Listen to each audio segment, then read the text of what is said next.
That's why I ended up being the fairest one in the family.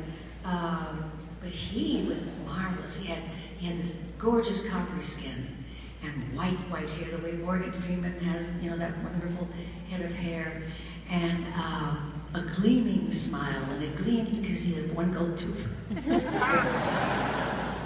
And sometimes he would deliberately try to scare me because it amused him so, and he'd take out his teeth and go, "Mommy, mommy!" And he made cigars. That was an actual occupation then.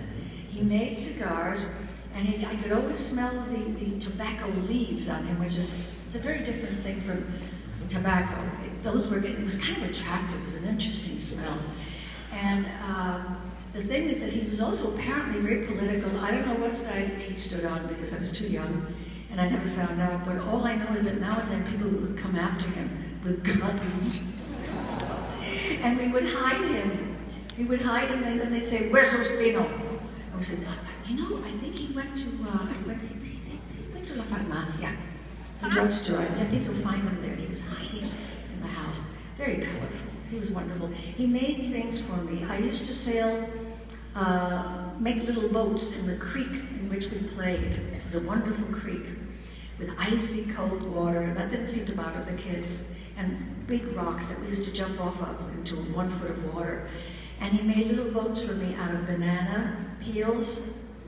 And he would make little boats for me out of leaves, big leaves. And sometimes he would get a papaya and hollow it out, but he would save the little black seeds and put the little black seeds in there as though they were little sailors. I mean, he just did very sweet things. There's a little frog in Puerto Rico, only in Puerto Rico, who whistles. He's about as big as my thumb. He's tiny, tiny little creature. And he's called a coqui, C-O-Q-U-I, because they make this enormous sound, but it's loud. You know, like when guys go like this, that's how loud it is, but he's this big. And my little brother and I used to gather a whole bunch of them and make little coqui races, which was pretty fun. They were tiny little things, and they jumped real high, and we would have the best time. You know, we didn't even need toys. Puerto Rico was our toy. All the plants, the rainforest, it's gorgeous. Beautifully said. It was a paradise that you lost then, with your mom coming over. You said it was like the opposite of sort of the Oz experience. It was like going back to Kansas from Oz. Exactly, and it was freezing. And you'd never known winter before. No, I didn't know what the word meant. It doesn't take long, though, for you to be seen at Greenwich Village performing and eventually getting an MGM contract, which is just a whirlwind. Meeting Louis B. Mayer and all that. But yet, at the same time, perhaps the most poignant part of the book is the racial typecasting that all Latino actors experience there, and actually they were very few. Is that true? First of all, I didn't even have a role model because there was nobody. There was no young Latina actress anywhere.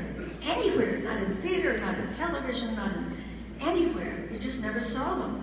And it was pretty much the same for black people, but they had some roles, and they were awful roles. You know, it was always the guy who was the shoe shine guy, or the Stephen Fetchit character, who would, you know, say, do your stuff, that kind of stuff.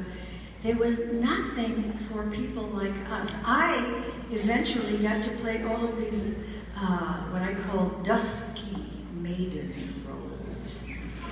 And I say that with no love at all because I hated playing that. I thought it was insulting, it was demeaning.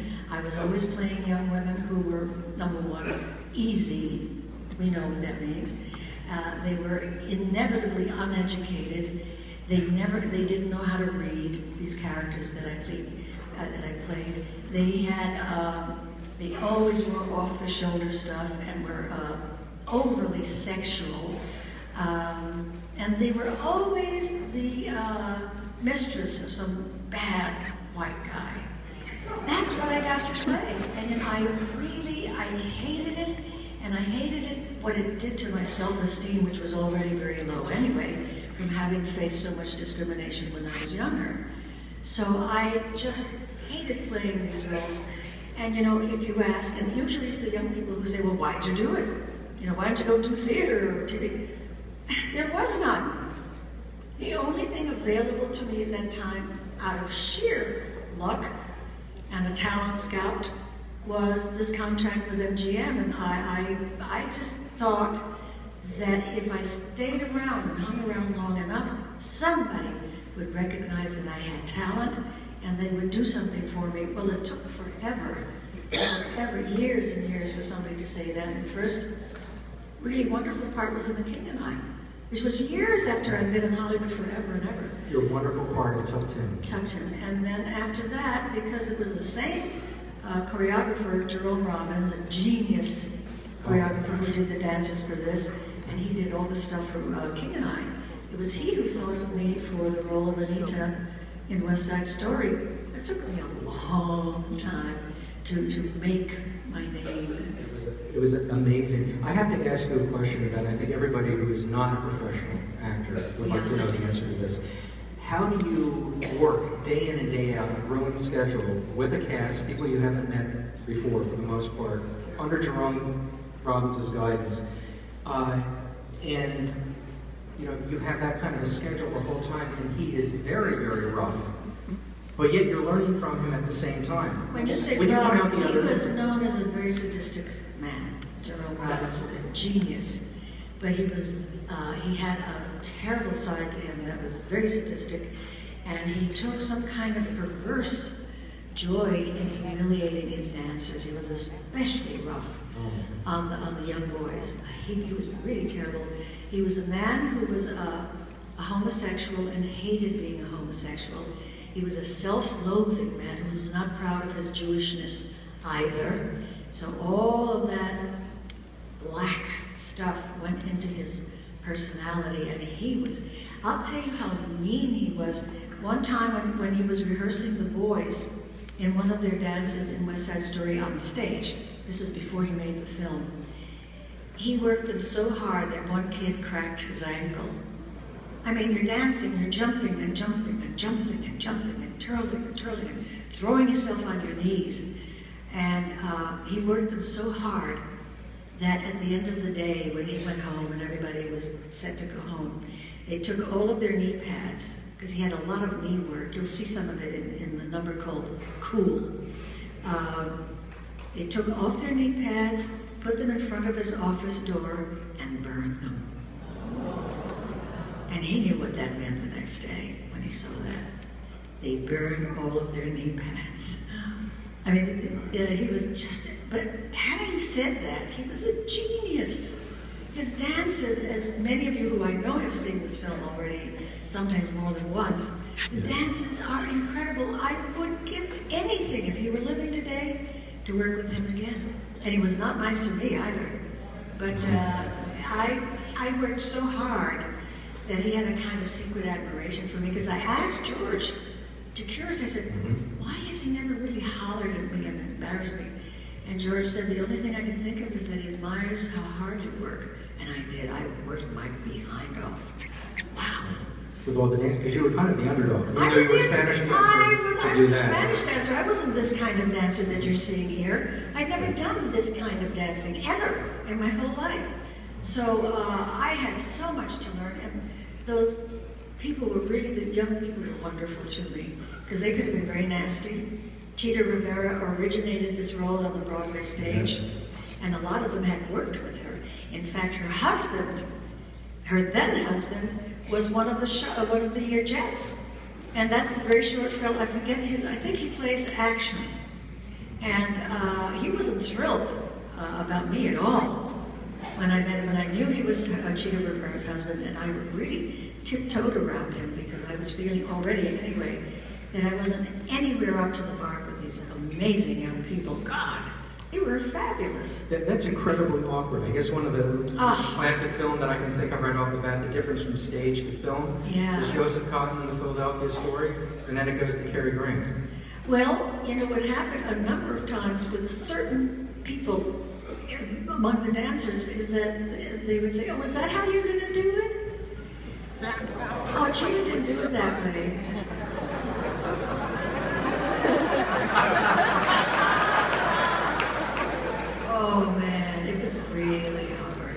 Not, most of them didn't do that, really. There was a couple of them who were kind of rough on me.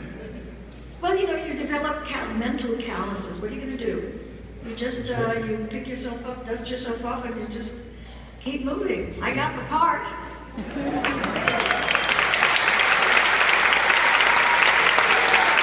Rita, I think we're going to see that triumph now. Oh, you know, I should mention one thing, which I told the audience yesterday too, because it's important for you. This comes way late in the movie, but you should know about it. We're talking about racial prejudice and all that. If some of you may remember the candy store scene, where the boys, the Jets, abuse Anita, who's only come in with the good intentions to help them out, to tell them where Maria is, so she can tell Tony where Maria is. And they instead really get very physical with her and toss her around. And it's a very near rape kind of scene. That's how it was intended, actually. And after days and days of rehearsal, with all the boys calling me Spick over and over, and Bernardo's tramp, and Bernardo's pig, and they're, you know, pushing me around and trying to lift up my skirt and all that in the scene. About the third day that we were shooting, I just burst into tears and I could not stop crying. You know why?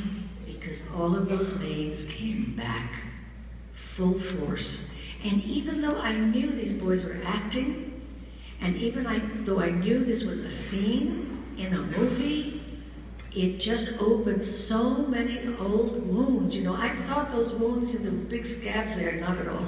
Yes. They just broke through, and I sat down in front of the candy store counter on one of those high stools, and I put my head on my arm, and I sobbed and I sobbed.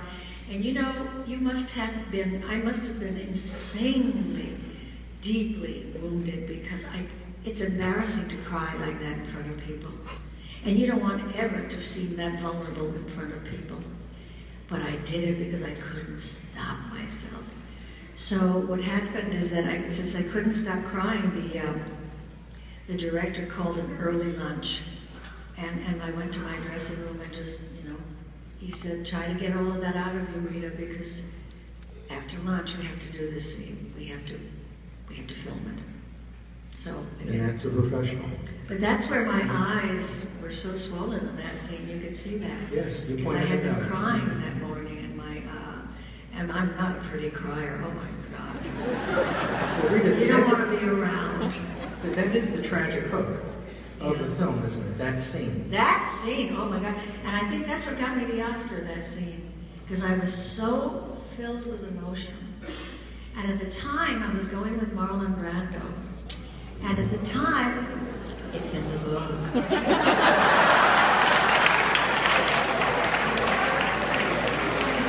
And Elvis Presley's in the book too. But I don't want to seem pushy. But the point is that I asked myself, how would Marlon do this scene at the door where she's about to leave and she tells them off? Yes. And I got that reading of, don't you touch me. That was Marlon I was doing. That was absolutely Marlon that I was doing, because I didn't make a face. My face just went, you know how I used to do very emotional stuff with a very expressionless face, which was kind of scary? That's what I use. That's Marlon saying those lines. And you were completely lost in Anita. Oh, I was, my God. Listen, we've got to show this movie. We've got to show this movie. Relevant yesterday and relevant today. West Side Story.